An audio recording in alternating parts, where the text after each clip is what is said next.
The goal by Mbappe yesterday, we didn't really touch on it. The first goal and that French-Morocco goal, Mbappe, bend it like Mbappe. He shot around a Moroccan defender into the right corner with absolutely no space whatsoever to beat the goalie. Like, it was, if you can go catch that highlight, it was about just shy of the 60th minute, I believe. That goal was ridiculous. And that's why he is in Golden Boot contention with 8 goals here in the World Cup. It was that amazing. And he's, I think, all-time goal per game in the World Cup in his career. And I think the stat was, and I could be wrong about this because I'm just kind of pulling it from memory, I think he's the first player to have 8 goals at 2 different World Cups.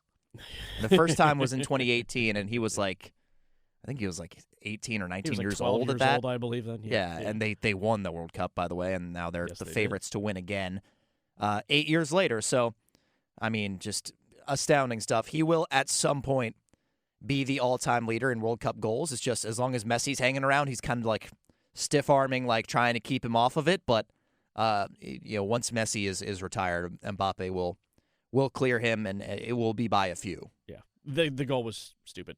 It was ridiculous. 33 million people, by the way, watched USA-Belgium, the largest soccer watching audience ever. In the U.S. In the United States, yes. It's amazing. That's amazing. We're captivated. You should still be, too. There's still some world-class soccering going on. The best are still playing. That's the greatest thing about the World Cup right now. The best players showed up and are still playing when it comes to the worldwide stage. It should keep you engaged. If not, we'll try to help you along the way. LeBron James is still a free agent as of this morning. I just refreshed my feeds. I looked at my email. I have no notifications. LeBron James is still a free agent. Why is that still a thing? Why are we still talking about LeBron? Well, first of all, greatest player of all time. 24th season. Hopefully he gets to 25. I think that would just be amazing if he signs a 2-year contract wherever he goes. And everyone believes that LeBron is destined to go back home. Go back home to Ohio, play for the Cleveland Cavaliers. They'll dust off the 23 for him. They might even dust off another number for Bronny if Bronny decides to join him as well in Cleveland. And he runs it back right there. Possible, right? Possible. This is the one case where, if you remember the good old days of NBA free agency, it didn't really matter so much about the money as it was about where they were going to play. And LeBron's agent, Rich Paul of Clutch Sports, has told every suitor that it is not about the cash. It's not about money, which has allowed all these teams to continue doing their own business. Isn't that a great thing? Isn't that a great thing for a player to not hold everybody held hostage in the entire league? And it's LeBron James. I'm not saying it's magnanimous. We shouldn't build statues. I mean, they're going to build statues of him, but I'm not saying we should build financial statues of him on Wall Street next to the bull and the girl there down by the New York Stock Exchange. I'm not saying this is like the gift that keeps on giving, but it does allow us to have this free-flowing conversation. It does allow the NBA to continue conducting business, because the pursuit of LeBron James now isn't about cash. It is literally about personal appeal, and that's the fun part about this. That's been the fun part about this, to where it has opened a few more doors as opposed to just saying Cleveland is the only thing. Here is Steph Curry. Steph Curry right now is playing in the American Championship. It's the golf tournament of the stars, essentially. American Century Championship. American Century Championship in Lake Tahoe. It's where professional golfers who are not golfers, who play in the professional sports space or retired, go play golf. Joe Pavelski, by the way, is one of the favorites to win this thing at 3-1. Charles Barkley is also in this field, and he is 7,500 to 1. That is the difference in golf. But Steph Curry plays really good golf, and he made a personal pitch to LeBron James. Here's what he said. I feel like any place he'd call and say, I want to play there, you'd move mountains to make it happen. And I know we're in that boat as well. So the pitch is, we want to play good basketball, be around people that know how to play the game. Hopefully, raise our floor on our competitiveness this year. There's good golf in the Bay. It's just a matter of where he sees himself fitting. And at the end of the day, that's up to him. Did you hear that? About 15 seconds into that, there's good golf in the Bay. Nothing there. That has nothing to do with him playing with Steph Curry. Nothing to do with being coached by his former Olympic team coach and Steve Kerr. That is telling LeBron James, dude, if you want to golf, dude, I got Pebble Beach right down the street. and I will take you myself. We will get in my Nissan Altima and drive down to Pebble Beach. If that's what Steph Curry, I'm just joking. But that is the kind of thing that has made this a much different pursuit of a star player who knows he can still contribute. Golf. There's golf. Right now, he's playing golf with Draymond Green in Puerto Rico. They're vacationing together. Like, if you don't think Golden State is trying to make this happen and taking the favorites out of this thing, the ones that we've talked about, Cleveland, Philadelphia, Miami, and that he's going east instead of staying out west, that's the kind of stuff that makes a big difference. Rich Paul has said that he is getting voicemail messages because no one's talking to LeBron. Like, this has been like the edict. Like, you will not call LeBron James directly.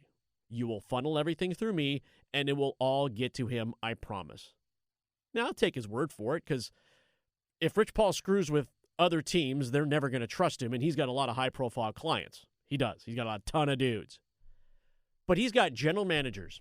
He's got team owners, like, filming, like, videos and sending, like, little, like, voice memos to go, hey, forward these on to LeBron to let him know how much we love him, to let him know that we could see him fitting into our team this particular way as the NBA world continues to turn and continues to tumble.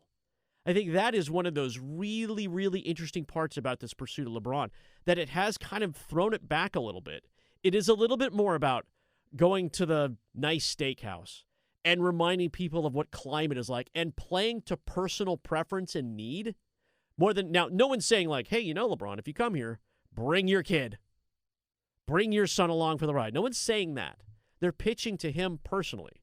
But they are trying to appeal to the things that mean a lot more to LeBron James than they used to. No one's saying Hollywood anymore. I think we all learned that from the Space Jam reboot that LeBron is an okay actor.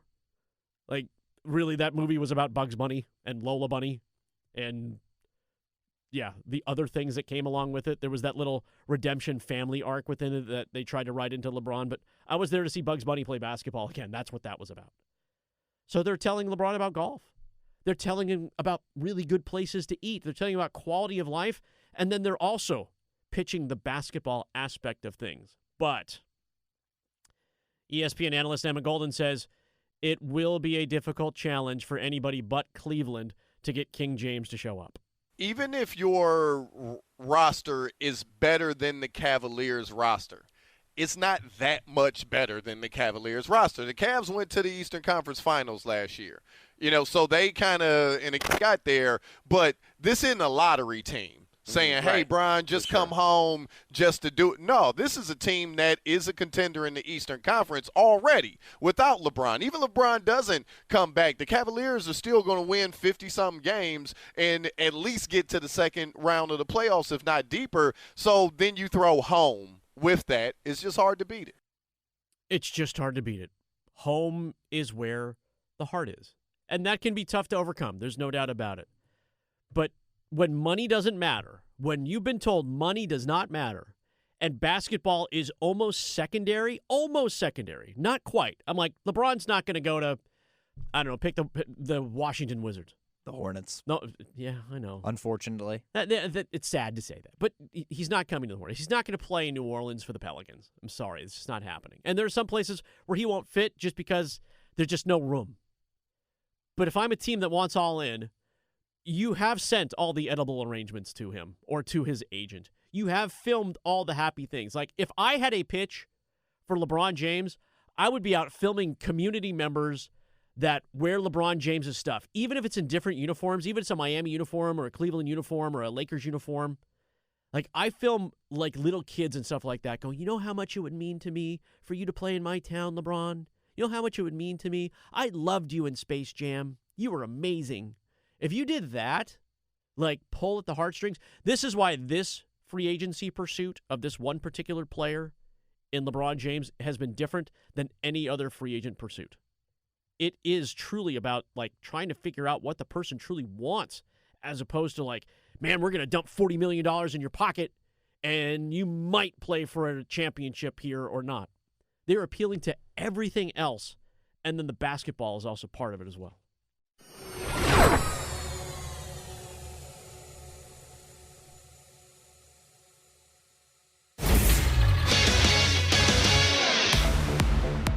I'm Max Goren with 3 things you need to know right now from 99.9 The Fan. The World Cup quarterfinals continue today at 3 o'clock with Spain taking on Belgium in Los Angeles. The winner of that game will move on to face France, who defeated Morocco 2-0 yesterday to become the first team to advance to the semifinals. The NBA Summer League got underway from Las Vegas yesterday, and the Charlotte Hornets took the first step towards repeating as champions, defeating the Orlando Magic 86-74. 2025 first-round pick Liam McNeely shot 7 for 8 from 3 and led all scorers with 28 points. The first-place Durham Bulls are looking for a second consecutive win as they continue their series against the Jacksonville Jumbo Shrimp tonight. Coverage is available on 620 AM Buzz Sports Radio, 99.9 FM HD2, and WRAL News Plus, with first pitch scheduled for 7:05 p.m. For all the latest news on your favorite teams, download the 99.9 The Fan app or visit 999thefan.com.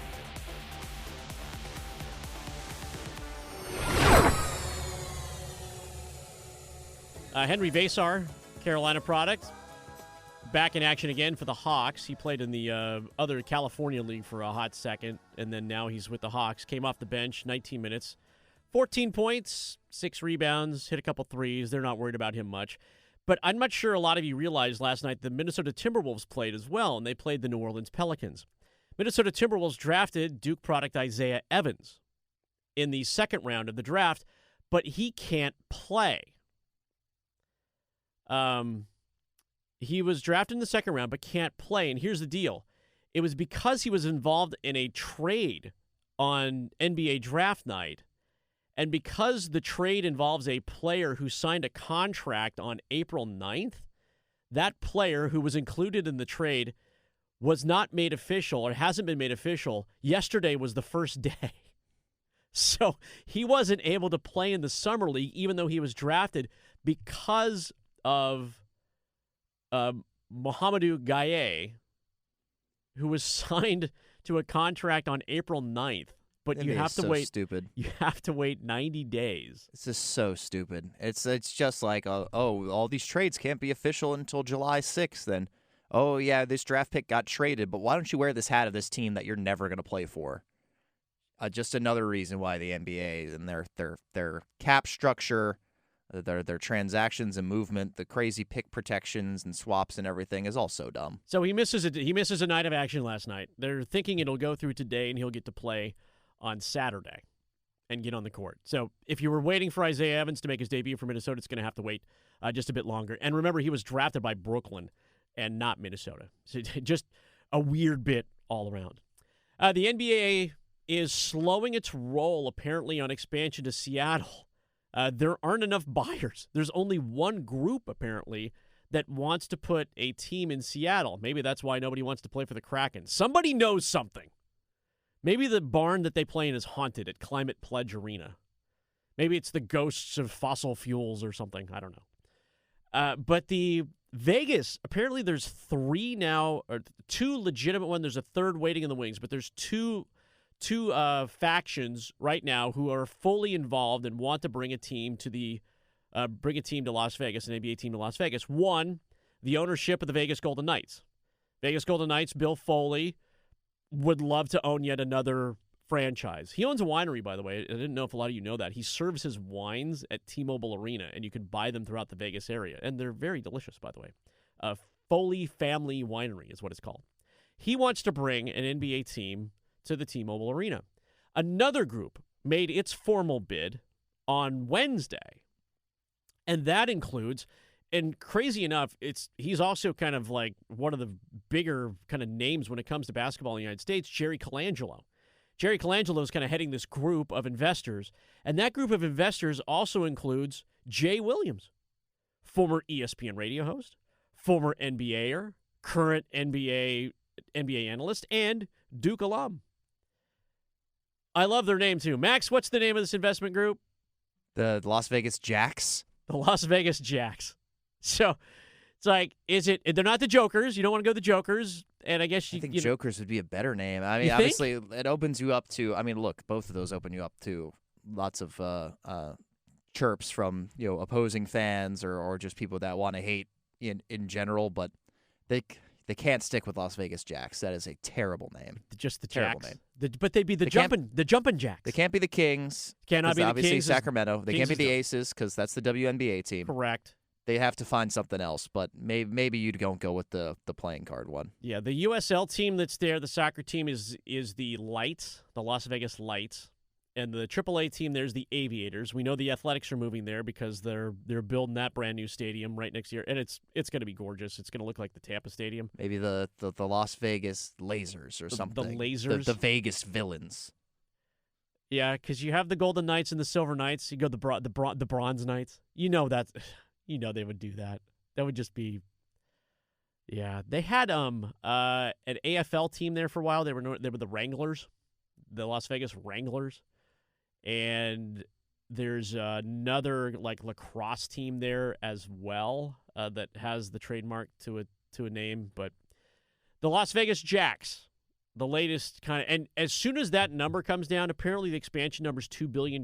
That's going to change the valuations of every other team. That's crazy considering the NHL Texas number they put out there a few weeks ago was like $3 billion or like $3.5.